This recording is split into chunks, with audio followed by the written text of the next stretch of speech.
Yeah, and given that, we were struck by the fact that one of our speakers today said that truth was the oxygen. Democracy. So we're in trouble.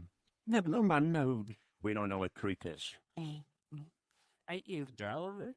Did you have I didn't either need deep I can't eat friction with the carrot so you go. Buntley, coming over to you.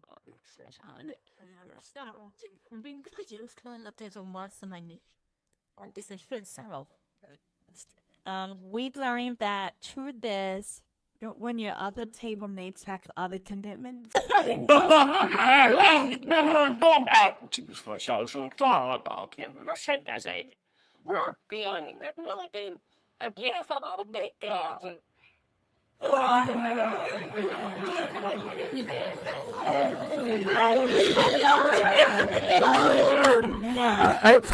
think this fellow wins the gate after this. I've got a couple of things I like to. We started with the idea and the premise that there is your truth, my truth, and the truth. And that's certainly the great shall coexist or pre-exist or whatever. But the other aspect is the need to find a truth is very much a Western individualized culture mindset.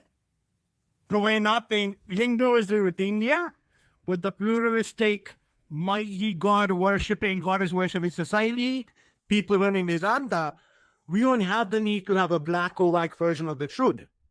The idea is what we talk is it's a gradient, and as long as you're willing to live in the ambiguity, you can have absolute truth like the sun rises in the east and sets in the west, and you can have truth and evolve with more knowledge and information over time without having to be fixated on the truth today or tomorrow.